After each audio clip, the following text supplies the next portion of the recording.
Con la venia solicito, señoría, que suba al estrado en calidad de testigo y testigo directo a Pablo de Tarso, apóstol de Jesucristo. Proceda. Usted, Pablo, ha hecho del Evangelio algo central en su vida, ¿no es así? No me avergüenzo del Evangelio.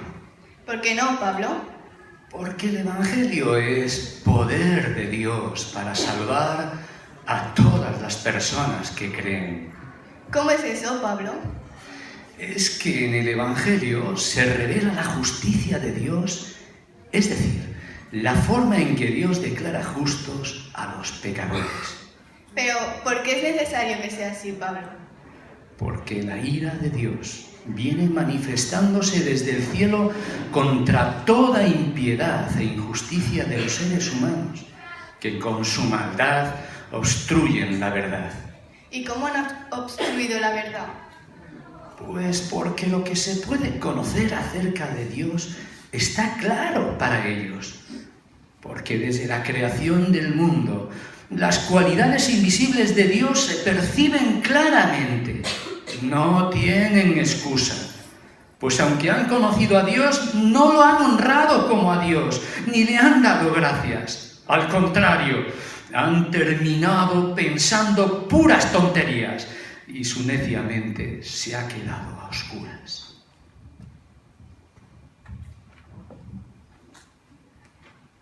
Muchas gracias por la escenificación, pero no han hecho más que seguir el texto que he leído yo antes y que empezamos la semana pasada, capítulo 1 de Romanos, así que si no lo tenéis entre vuestras Biblias, os animo a ir al texto que vamos a tocar hoy, Romanos 1 del 18 al 32. No voy a resumir nada de lo que compartimos la semana pasada, me lo vais a permitir porque quiero centrarme en el texto de hoy, versículos 18 al 32, pero sí dejadme decir que Romanos va de buenas noticias. Romanos nos habla de Evangelio y ya sí que mencionamos y vamos a repetirlo semana tras semana. Hay buenas noticias que pueden cambiar nuestra vida de una manera radical. ¿Sabéis el chiste, no? De dos personas que se encuentran, dos amigos que se encuentran y cuando uno le pregunta a otro, ¿cómo te va? ¿Qué quieres que te cuente? ¿Las cosas buenas o las cosas malas? Pues Pablo, del 18 al 32, va a presentar un panorama muy desgarrador, muy triste. No de buenas noticias, sino de muy malas noticias. Yo no sé cómo os habéis quedado en la última parte, pero he leído del 18 después de pasar el vino hasta el 32 y son versículos realmente duros. Pero intentando entender a Pablo lo que quiere hacer en este capítulo es como cuando uno tiene que comprar una joya. ¿Os habéis enamorado de alguien y queréis, o a la mamá, y le queréis comprar una joya? Cuando vais al joyero, a la relojería, y le pedís, mira, quiero regalarle algo que realmente le guste. ¿Qué hace el joyero? Te saca la perla. ¿Y dónde la pone? ¿La pone en el aparador? ¿Allí con todos los relojes? ¿Dónde la pone? En un paño. ¿De qué color? Normalmente es negro, rojo o negro. ¿Por qué? Porque resalta el diamante. No lo va a hacer para que pase desapercibido. Y lo que está intentando hacer Pablo es, quiero hablaros de las buenas noticias, pero tenéis que entender que todo lo que nos rodea son malas noticias. Es una cuesta abajo en la que el hombre se ha metido de una manera abismal. Me gustaría explicar de tres maneras o tres facetas que el apóstol Pablo cuenta la actitud del hombre ante Dios, la actitud del ser humano ante Dios. Y Dios está, en primer lugar, enfadado. Es la ira. ¿Y por qué? Porque rechazamos a Dios. Lo primero es que rechazamos al Dios al Dios verdadero, son los primeros versículos. Pablo lo plantea como si fuera un juicio, como si alguien está acusando a los romanos, está diciendo, ¿no os dais cuenta que estamos rechazando a Dios? Y empieza el versículo, ciertamente la ira de Dios viene revelándose desde el cielo con toda impiedad e injusticia de los seres humanos que con su maldad obstruyen la verdad, ¿no? Tengo que reconocer, me imagino que igual que vosotros, que cuando hablamos de la ira de Dios, nos cuesta. ¿Cómo puede Dios mostrar ira, no? ¿Cómo puede Dios estar enfadado? Con la explicación que voy a hacer, no me gustaría que quitáramos la seriedad del enfado de Dios. Cuando hablamos de ira en castellano, normalmente nuestra ira es algo incontrolado, es algo explosivo. Yo cuando me airo, me suena no es una palabra que suelo usar, cuando entro en furia, soy muy explosivo. No me conocéis en esa faceta de mi vida, suele pasar en casa en algunos momentos muy puntuales. Pero exploto, ¿no? No es la ira que el apóstol Pablo está hablando en este texto de Dios. Es el enfado controlado, es el enfado justo. Pero no, bueno, se ha enfadado. No, Dios está muy enfadado. Dios está seriamente enfadado con el ser humano. No me gustaría quitarle peso a la ira de Dios. Pero no es, se ha enfadado y ya se le pasará. No. Dios está realmente enfadado con la actitud del ser humano. La palabra que se utiliza en griego es orge, pero tiene que ver con que no pierde el control, pero que realmente su corazón está dañado por la actitud del ser humano. ¿Cómo podemos explicar la ira de Dios? ¿Está eso reñido con el amor de Dios? No. A veces pensamos que cuando nos enfadamos es porque no nos ama, o cuando se enfada es porque no nos ama, pero no es verdad. Si hacemos un pensamiento nosotros mismos, muchas veces nos enfadamos por amor. Dios se enfada seriamente con el ser humano porque conoce su corazón y sabe que lo está desobedeciendo. En última instancia, Dios se enfada con el ser humano porque lo ama. Porque lo ama infinitamente. Pero le da libertad para escoger. Si dijéramos cuál es el antónimo de ira, o sea, cuál es lo contrario a airarse, no diríamos que es amor, diríamos que es cuando uno pasa de la situación. Si Dios pasara, dejara, le diera igual, fuera neutral ante nuestras decisiones, no sería un Dios justo. Pero Dios, tu actitud le importa. ¿Cómo actúas tú le importa? Y se enfada muchas veces. ¿Cómo actúo yo? Le importa y se enfada. Si dijera, pues allá Dani, que haga lo que quiera. Si fuera neutral, eso sería la expresión de que no nos amaría, pero Dios nos ama. ¿A qué dice estos versículos acerca de la ira de Dios? Primero, que Dios es su existencia, que Dios se enfada. Lo he estado diciendo todo este rato. Porque el verdadero amor es aquel que está en contra de aquello que nos hace daño. Está en contra del engaño, de la mentira, del pecado, porque nos destruye. La ira no es lo opuesto al amor, lo que he intentado explicar hasta ahora, sino la indiferencia ante el conflicto. ¿Cómo puede un Dios bueno perdonar a las personas sin comprometerse, sin amarlas? Si realmente no se enfadara, ¿cómo podría amarnos? ¿Cómo podría mostrar su amor?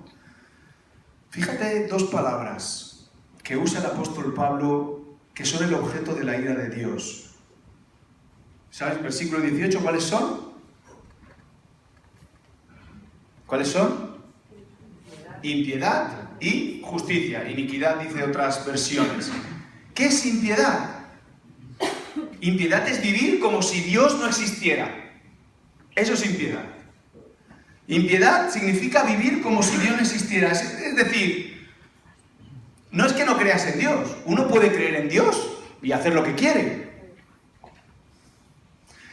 Pablo está diciendo, Dios se enfada cuando vivimos haciendo lo que a nosotros nos interesa. Vivimos como si Dios no nos importara. Es el descreimiento. Dios existe, pero no tiene nada que ver con mi vida. Dios existe, pero yo decido lo que hago con cada segundo de mi vida. E iniquidad o injusticia, según dicen otras versiones, es vivir sin reglas. Es vivir como tú quieras. Hacer lo que te da la gana. Déjame decirlo muy coloquial. Ser tú tu propio juez. Cuando no hay justicia, pues tú eres tu propio juez. Yo decido. Hombre, yo soy cristiano, ¿eh? Yo he escuchado la voluntad de Dios, pero yo decido. Este tema lo conozco muy bien. Dios se enfada. Se enfada mucho cuando nos volvemos personas que vivimos como si Dios no existiera, vivimos con iniquidad en nuestra vida, o vivimos injustamente, vivimos bajo nuestras propias reglas, bajo nuestros propios criterios. Al final, impiedad es pecar contra Dios e iniquidad es pecar con el prójimo, pecar con nuestra sociedad, fallar a nuestro entorno. Estamos rechazando a Dios. Es una cuesta en la que de una manera vamos a ver cómo vamos a ir bajando, en picado. Y vamos a ir cogiendo carrerilla. Fijaos lo que dice el versículo 19. Pablo dice 3 cosas sobre lo que dice la gente de la existencia de Dios. No, no es lo que dice la gente, sino sobre la existencia de Dios. Porque la gente dice que vive como si no existiera Dios. Y él dice, perdón, Dios, lo primero, es evidente, versículo 19. Lo que de Dios se puede conocer, ellos lo conocen muy bien, porque Él mismo se lo ha mostrado. O sea, es evidente. No lo pueden negar, pueden decir lo que ellos quieran. Pero es evidente. Es algo que solo tienes que alzar tu mirada y darte cuenta de que Dios existe. Uno mira el cielo, las estrellas, y tiene que decir, aquí hay algo. Tiene que haber un creador. No solo dice que es evidente, dice que es universal. No solo para las personas que viven en Cataluña, en Castelldefels, en España. Es que se van a África, se van a Sudamérica, se van a Norteamérica, se van a Islandia. Y allá donde vayas, la gente puede ver a Dios. Da igual tu cultura, da igual tus conocimientos, da igual tus estudios. Versículo 20. Pues lo invisible de Dios, o sea, lo que no se puede ver, se puede llegar a conocer, dice Pablo. Si se reflexiona en lo que Él ha hecho, en efecto, desde que el mundo fue creado, claramente se ha podido ver que Él es Dios y que su poder nunca tendrá fin. Por eso, los que hacen el mal no tienen excusa. Os he contado alguna vez nuestra experiencia en Mocoví, creo que era hace 10 años, ¿no? 15, 14 años.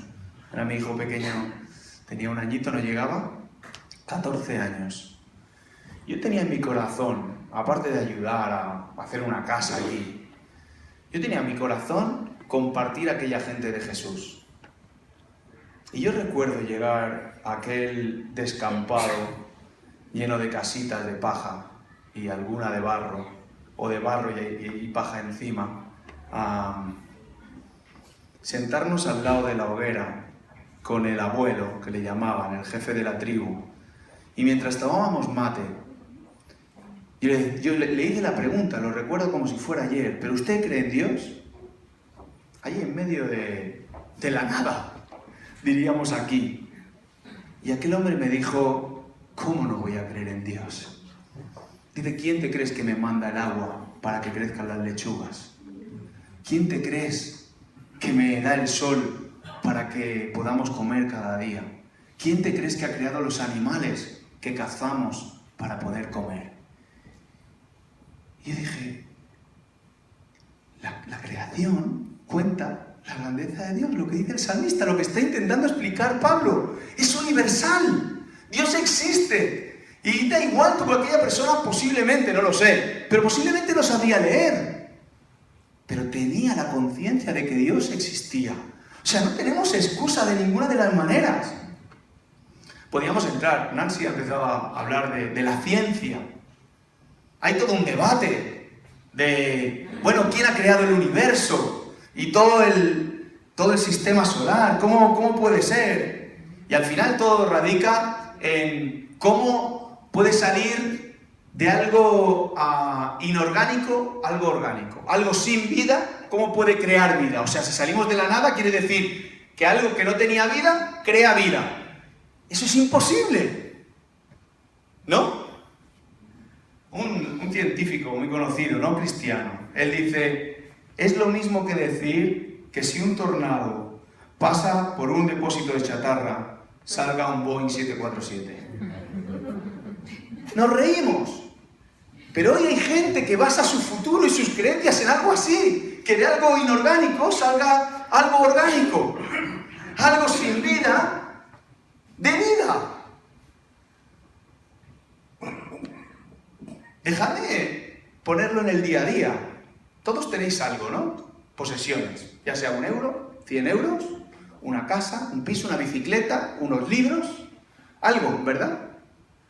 ¿Apostaríais lo que tenéis si os dijeran a un partido de fútbol? ¿Apostaríais todo lo que tenéis a un partido de fútbol por el equipo que os dice que tiene posibilidades de ganar 1 entre 1 millón? ¿Alguien apostaría algo? ¿Apostaríais todo? Ni de broma, ¿verdad? Nadie lo haría. Y si tú lo vas a apostar, te pido por favor que luego hables conmigo. Porque ya te diré yo quién va a perder. Va para llevarme algo de comisión. No apostaríamos nada. Y nos reímos. Pero hacemos eso con nuestro destino eterno. Estamos apostando todo lo que tenemos, todo lo que somos, en algo que dicen que si hubiera una posibilidad sería 1 entre 1 millón. El apóstol Pablo dice que es universal, es evidente y por último dice es innegable. Dice versículo 20, no tienen excusa, no hay excusa, no hay defensa posible para su conducta. No hay por dónde sostenerlo. Podemos dar la vuelta a Dios, pero no busquemos culpables. Si no quieres seguir a Dios, si quieres rechazarlo, recházalo. Pero no busques excusas de ningún tipo. El resto de versículos, fijaos por qué Pablo dice que todos los seres humanos están sin excusa. Porque lo que se puede decir acerca de Dios, versículo 19, es claro para todos, dice el 19, y ser entendido por lo que se ha hecho, versículo 20, ¿no? El corazón del ser humano tendemos, tenemos que ser sinceros a no querer reconocer a Dios. Pero no podemos olvidar una cosa, que necesitamos a Dios. No queremos reconocerlo, pero necesitamos. Hemos sido creados para tener a Dios en el corazón. Hemos sido creados para adorar a Dios, para darle la honra. ¿Y qué pasa cuando, siendo creados para adorar a Dios, rechazamos a Dios? Lo siguiente que cuenta el apóstol Pablo, versículos del 21 al 25. Creamos falsos dioses. Es decir, si tú rechazas a Dios, eres libre, no pasa nada. Pero vas a poner otro Dios en tu corazón, porque has sido creado para tener a Dios en el corazón. Y el apóstol Pablo en estos versículos explica claramente las consecuencias inevitables de una secuencia. Porque hemos sido creados para adorar, y si rechazamos, reemplazamos. Podemos coger un Dios que hay aquí a nuestro alrededor y si no lo creamos. Fijaos, 22. Aunque afirmaban ser sabios, se volvieron necios. La palabra clave en estos versículos 23, versículo 25, y aunque me pase al próximo, el versículo 26. ¿Sabéis cuál es? A ver si la veis. Empieza por C. Palabra clave del versículo 23, 25 y 26. Empieza por C. Cambiar. O sea, Dios ha diseñado cuál es el camino para nosotros. Pero el ser humano al rechazar cambia. Cambia los planes, no los planes de Dios, cambia sus planes con Dios. Y cambiaron. Y construyen falsos dioses. Dice el versículo 25, cambiaron la gloria del Dios inmortal por... es el 23. Cambiaron la verdad de Dios por la mentira. Y usa dos verbos, adorando y sirviendo. Creamos dioses que al final adoramos y servimos.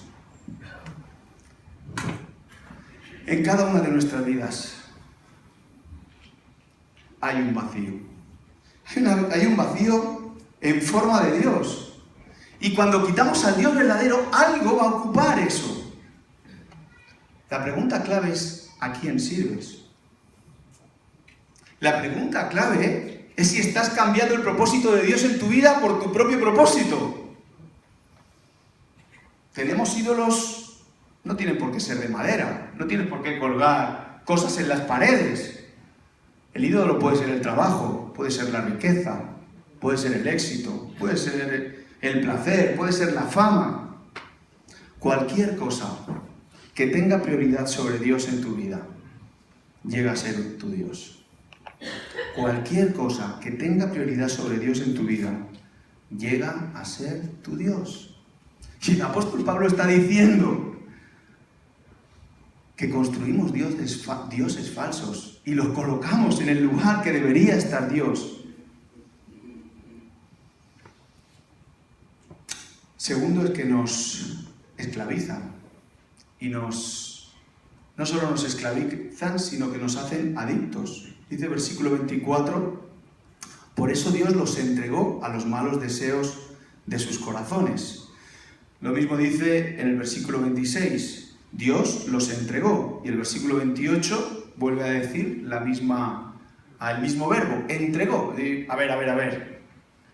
¿Cómo Dios nos va a entregar hacia lo malo? ¿Cómo Dios puede decir que nos lleva hacia lo malo?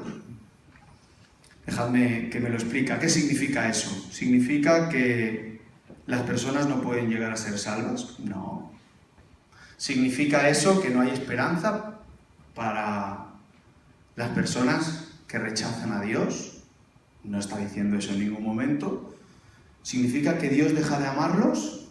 Tampoco.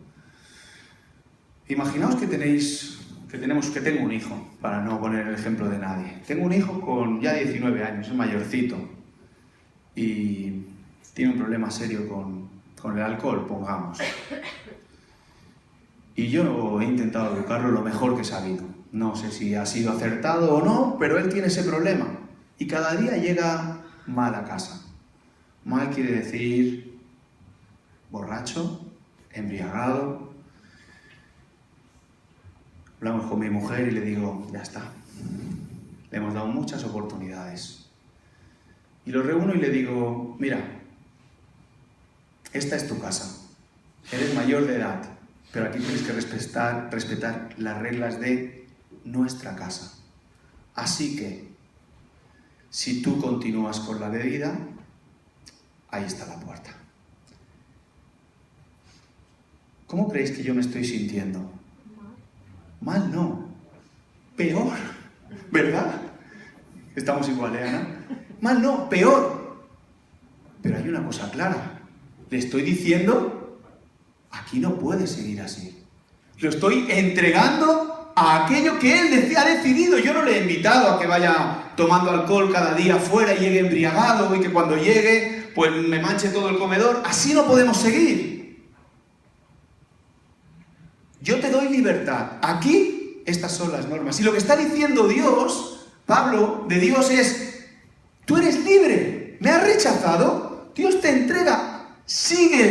escalera para abajo. Sigue, es tu problema. Estas son las normas para seguir. Yo he creado en tu corazón la necesidad de un Dios. Si tú te quieres poner otro Dios, es tu problema. Yo para con mi hijo no lo amo. Cada vez que entra, y esa conversación me la he pensado 25.000 veces antes de decírsela. Pero así no podemos continuar. Yo tengo que darle libertad para que elija la vida que él quiere.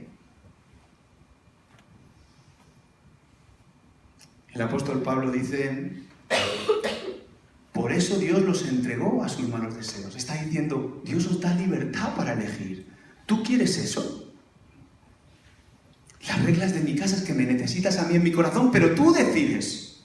Tú decides. Si tú decides crearte dioses, algún día darás cuentas. Algún día. El quid de la cuestión es que creemos que esos dioses nos hacen felices, pero nos esclavizan. Creemos que cualquier cosa que tiene que ver con algo fuera de lo que Dios ha planeado nos va a hacer feliz. Qué hábil es Satanás. Nos esclaviza más todavía. Nos ata más. Ahora pondré un montón de ejemplos y los vamos a ver. Significa que las cosas que servimos y a las que servimos no nos liberan. Eso es lo que nos enseñan. Cualquier anuncio de publicidad siempre te va a mostrar la parte más bonita. Alguien ha entrado en la droga. Pensar, yo hablo con muchas personas que han estado metidas en la droga. Ninguno de ellos te decía, yo ya sabía las consecuencias. No, me dijeron, si no pasa nada, nos lo vamos a pasar bien un día. Pensaba que esto era el no va más. Todos. ¿Creéis que alguien que se separa cuando se casó pensaba que se iba a separar? Nadie. Todos los que vienen para pedir la cita de boda y yo les hablo del divorcio me dicen, vaya aguafiestas este hombre. Nadie que dice aquí el siquiera está pensando en el divorcio. Pero son cosas de la vida y Satanás va a jugar con eso. ¿Dónde está Dios ocupando nuestro corazón? Cuando metemos otros dioses, entramos en la esclavitud y en la adicción. Fijaos lo que dice Rebecca Piper en un libro muy conocido como Fuera del Salero. Lo que nos controla es nuestro Señor, y lo dice en minúsculas. La persona que busca poder es controlada por el poder. La persona que busca aceptación está controlada por la aceptación. Nosotros no nos controlamos a nosotros mismos, somos controlados por el Señor de nuestras vidas. Qué fuerte. ¿Cuáles son algunos de los ídolos que tenemos? Igual dices, yo no tengo ídolos. ¿Cuál sería, déjame plantearte la pregunta de otra manera, cuál sería el horror de tu vida?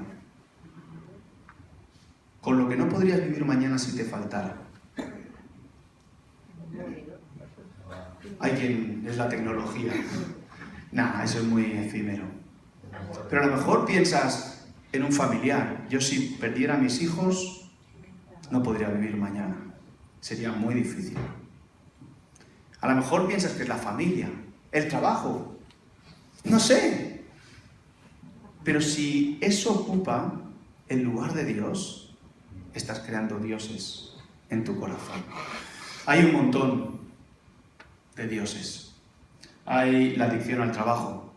Dicen los psicólogos que en España llevamos por el 30 y el 40%, y que el mejor invento para la adicción del trabajo, ¿sabéis cuál es? ¿No trabajar? Contestando mails del trabajo a las 9, 10, 11 de la noche desde tu casa. Ya no solo trabajamos 8 horas o 10. El sábado, el domingo, no pasa nada. Y no solo eso, estoy esperando un mail que es muy importante y tengo que contestar. Adicción al trabajo. Dependencia emocional. Gente que necesita sentirse querida para vivir. A cualquier precio. Es duro, pero existe. Yo necesito y haré cualquier cosa con tal de sentirme querida. Puede ser tu Dios. La dependencia emocional. la belleza. Todo por sentirse guapa. Todo esto es bueno, ¿eh? Todo esto son cosas buenísimas. El trabajo es genial, la belleza, todo. La gratificación física, el sexo, el romance, el perfeccionismo, el materialismo. Todo esto es genial. Así esto ocupa un lugar insustituible en tu vida. El apóstol Pablo dice que vamos escaleras abajo. Estamos sustituyendo a Dios por un Dios. Cuando quitamos a Dios, ponemos nuestro Dios. Y la última parte es el resultado. Son las consecuencias del desenfreno de esta bajada en picada. Son los versículos del 26 al 32. Pablo está enumerando esa falsa adoración que es espiritual, mental, moral, física. Podríamos empezar desde el 21. Fijaos, primero confusión intelectual. Dice razonamiento inútil. Porque negar al Dios verdadero requiere agarrarse a otros pensamientos. Confusión emocional y frustración, versículo, corazones oscurecidos. Porque el corazón y los deseos, como he dicho antes, fueron construidos para tener a Dios. Y todo lo que ocupa el trono de Dios no nos va a satisfacer. Las ataduras y las adicciones, versículos 24, 26 y 28. Abandonaron sus deseos pecaminosos de sus corazones. Y ahí empieza a mencionar desde la homosexualidad,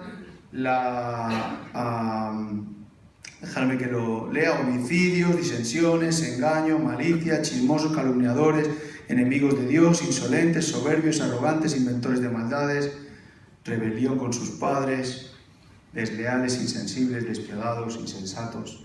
¡Wow! Igual dices, tampoco es para tanto, pero es nuestra sociedad, ¿eh? Dios rechaza eso. Dios rechaza. Y déjame que haga un Kit Kat. Vamos a hablar de la sexualidad sana en abril. Va a venir el psicólogo Pablo Martínez. No lo queríamos tener este mes dentro de la serie porque no queremos dejar pasar algunos temas que van a salir en el libro de Romanos. Pero en abril, un domingo por la tarde, tendremos este tema concretamente por Pablo Martínez. La consecuencia de adorar a falsos dioses es que morimos. Es que esos dioses nos matan.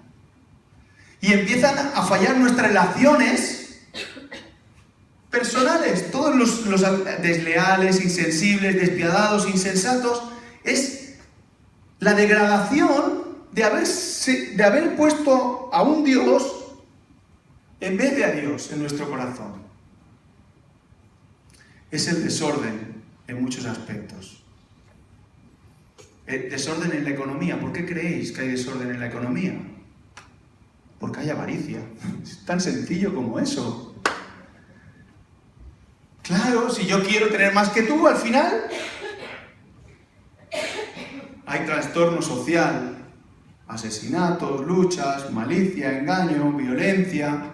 Hay problemas en la familia, hay problemas en las relaciones, el chismorreo, los calumniadores, los insolentes, los arrogantes, los jactanciosos. Y al final vemos vidas sin sentido, vidas sin fe, vidas con un corazón despiadado.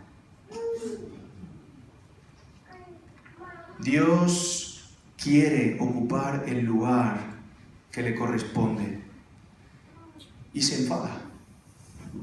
Entra en ira viendo al ser humano rechazando constantemente. Pero tienes rienda suelta para arruinar tu vida si tú quieres. Dios te da libertad. Dios te da libertad para escoger. Fijaos hasta dónde llega la miseria humana. Fijaos el versículo 32, me ha llamado mucho la atención. Quienes habiendo entendido el juicio de Dios, o sea, quien aún conoce bien lo que Dios quiere, que los que practican tales cosas, es decir, todo lo que hemos hablado de trastornos, asesinatos, chismorreos, calumniadores, insolentes, tales cosas son dignos de muerte.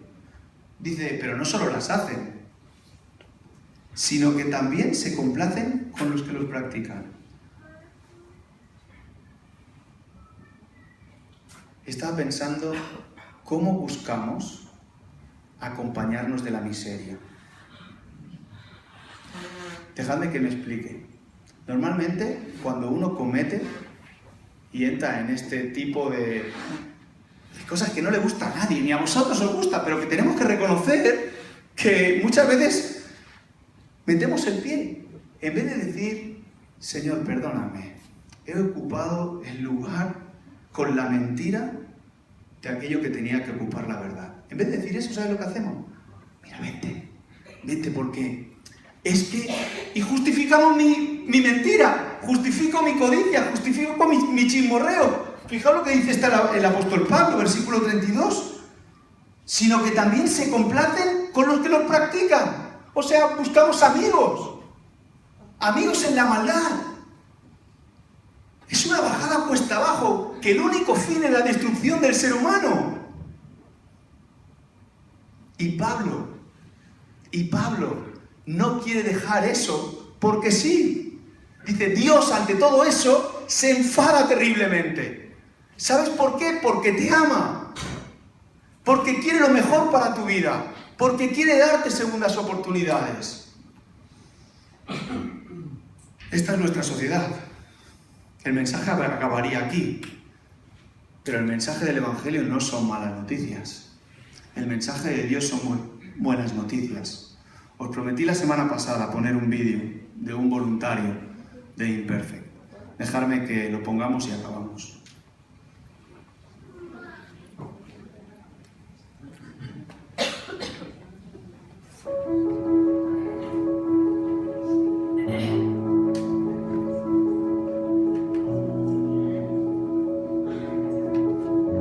Hola, soy Marta, tengo 42 años y esta es mi historia. En Argentina fui maestra durante unos 10 años y luego decidí venirme a España para conocer otras historias y vivir otras experiencias.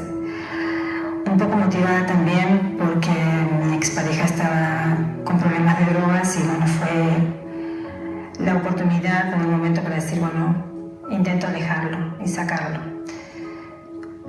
Resulta que fue peor, porque aquí las drogas son más accesibles. Tuve 2 hijos, mi matrimonio fue con mucho maltrato psicológico, hasta que llegó al maltrato físico por una única vez, lo que decidió que yo cortara esa relación. Era una persona que no me valoraba, así que mi autoestima se vino abajo mucho. Con la crisis del 2008 quedé en el paro y ahí mi vida económica se vino para abajo. Sumado a esto, tuve una gran decepción sentimental con una persona que comencé una relación, un médico, que me mintió durante 6 meses con una enfermedad terminal y durante 6 meses lloré su futura muerte. Esa mentira tan grande me llevó a una depresión muy fuerte. Tuve muchos problemas de salud, tensión arterial, problemas cardíacos. Bueno, arrastré una obesidad, una gran depresión y arrastré a mis hijos a ese malestar. Quedé bloqueada en mi vida laboral, no tenía ánimos para hacer nada. Comencé a deber alquileres, a no tener comida en casa, a no tener para comprar la ropa a mis hijos, ni pagar los colegios, ni los libros. Eso me hundió cada vez más, y ya no, solamente pensaba en morir. No tenía solución. Bueno, con el consejo de algunas personas fui a pedir ayuda al asistente social, con la cual me ayudó con comida, me pusieron un apoyo psicológico y justamente en ese momento se abre un nuevo proyecto con una iglesia evangélica de Castelldefels. Trabajé en un proyecto llamado Imperfect en un restaurante como colaboradora. Ahí podíamos comer de forma digna, como en cualquier restaurante, y colaborábamos con trabajo, no teníamos que pagar. Ahí vi que había un gran grupo de gente que tenía las mismas condiciones que yo, tenía los mismos problemas que yo, y también quería seguir adelante. Luego tuve la suerte de que apareció un señor pidiendo una administrativa, si conocían de alguien. Dieron mi currículum, tuve la entrevista en Imperfect y bueno, comencé a trabajar en una empresa en la que aún sigo trabajando. Estuve 6 meses, me renovaron el contrato con más horas y bueno, ya me aseguraron que me van a hacer fija. Eso me supuso otra vez sentirme valorada, válida. Este señor, mi jefe, realmente es una persona que alienta, es una persona correctísima y que valora mi trabajo. A raíz de todo esto y de aparcar aquí cerca del restaurante Imperfect y de la iglesia evangélica y de conocer al párroco, a Daniel, conocimos a Aurora y explicándole un poco la situación, un día me comentó que tenía ella varios candidatos para ocupar la plaza de auxiliar, ¿no? Luego, al finalizar la entrevista y bueno, pensando fríamente, dije, bueno, vamos a darle una oportunidad a esta mujer que seguro que tiene mucho que aportar, ¿no? Y realmente ha sido así. Se ha convertido en el ingrediente que faltaba para cocinar un buen plato. Es el aire que a mí me estaba faltando para terminar de enchegar en un proyecto que se inició hace muchos años, pero que ahora, a raíz desde que ella está, pues que esto está empezando a tomar cuerpo, ¿no? Todo lo que yo he vivido aquí en Imperfect me ha hecho tener ganas otra vez de vivir. Tengo ilusiones, tengo proyectos, tengo alegría con mis hijos. Mis hijos están mucho más tranquilos. Si antes yo tenía problemas de ellos con inseguridades y tristezas, ahora ellos están seguros. Y bueno, he logrado salir adelante, aún queda un poquito de camino siempre por hacer, porque mis proyectos siguen, pero estoy muy, muy contenta. Gracias a Imperfect y a este grupo humano. Sé que lo he logrado, sigo luchando, pero ya estoy fuera del pozo, ahora toca luchar arriba. Y decirles que si yo pude, ustedes también pueden. Que los animo a que se acerquen, que aquí hay personas muy valiosas. Yo estoy sumamente agradecida y yo no sé si ellos saben lo que para mí ha significado tenerlos en mi vida, ver que se hayan cruzado en mi vida, porque no sé dónde estaría si no hubiera venido aquí. No lo sé. No sé si estaría viva, la verdad. Soy imperfect, soy útil y soy válida.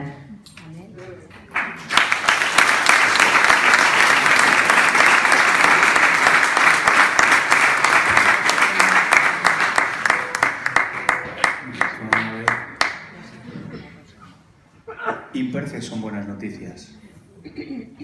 Imperfect no deja de ser el Evangelio. Igual piensas y quieres saber quién es. Te voy a decir que eres tú. Te voy a decir que soy yo. Que quién te dice que mañana no necesites tú una ayuda. Y que tu mejor ayuda venga de la persona que tienes al lado. Porque al final, esta es una iglesia de personas imperfectas. Si eres perfecto, te vas a sentir súper incómodo aquí. porque va a ser el diamante con todo negro. No, somos personas imperfectas, pero que reconocen una cosa, que Dios les ama y que me da una oportunidad. ¿Sabéis dónde nace la historia de los dioses? Que el apóstol Pablo nos narra en Romanos del 18 al 32. En Éxodo capítulo 20. ¿Sabéis cuál es el primer mandamiento? ¿Lo leemos? 20, Éxodo, con esto acabo, Dejadme 5 minutos y cierro. Pero no me puedo acabar con malas noticias. Éxodo capítulo 20, versículo 3. No tengáis, bueno, empieza en el 1, yo soy el Señor tu Dios, en el 2, perdón, yo te saqué de Egipto, del país donde eras esclavo. Primero, no tengas otros dioses fuera de mí, no te hagas ningún ídolo, ni nada que guarde semejanza con lo que hay arriba en el cielo, ni lo que hay abajo en la tierra, ni con lo que hay en las aguas debajo de la tierra. No te inclines delante de ellos ni los adores. Yo, el Señor tu Dios, soy un Dios celoso. Me ha encantado. Y quería acabar con esto. Porque Pablo estoy convencido que tiene esto en mente. Pablo está pensando en un Dios que es celoso, que se enfada cuando sus hijos no le hacen caso, no le prestan atención, no le ponen en el lugar que Dios ha diseñado para estar. No hay cosa que más me puede irritar a mí que mi mujer no me preste la atención que yo necesito. Se aira, ¿no? O yo me airo cuando mi mujer no me pongo celoso. Pero es el celo que yo digo está contaminado, el celo de Dios no. Es como su ira, es justa, pero se enfada cuando otro Dios ocupa el lugar que él debería ocupar. Así que te voy a pedir una cosa en esta mañana. El Evangelio son buenas noticias y Dios te ama tanto que no me gustaría que salieras de aquí sin pensar cuáles son tus dioses. Ponle nombre, identifícalos. Piensa en aquellas cosas que ocupan el lugar que Dios debería ocupar. Piénsalo, igual es una amistad. Y no sé, igual es la salud, igual es... No sé, ponle nombre al problema. Admite lo importante que es eso para ti en tu vida. Segundo, desenmascáralo. Pasa cuentas, búscate a alguien. En inglés está el verbo accountability. Pasa cuentas con alguien, díselo, ora con esa persona. No es para contarlo y chafardear y que se sume a tu miseria. No, de esos ya hay muchos. No, te lo comento para que oremos juntos, para que me ayudes, para que me preguntes, porque quiero que Dios ocupe el lugar que tiene que ocupar. Porque creo en el Evangelio, en las buenas noticias. Y tercero, gózate, alégrate. Dile a Jesús que Él es el que te justifica, que Él es tu paz, lo hemos cantado, que Él te sigue amando y que no habrá ningún Dios en la tierra que te ofrezca ni el amor, ni la paz, ni la gracia, ni el perdón que te da Jesús. Esas son muy buenas noticias. El ser humano va en picado. Mi deseo para cada uno de vosotros y para mi vida es que no nos sumemos a esa bajada, que identifiquemos, busquemos solución y nos alegremos en Jesús. Acompáñame en oración. Padre, reconocemos que nuestra tendencia es a dejarte de lado y a vivir por nosotros mismos y a buscar nuestras soluciones. Pero, Señor, te necesitamos.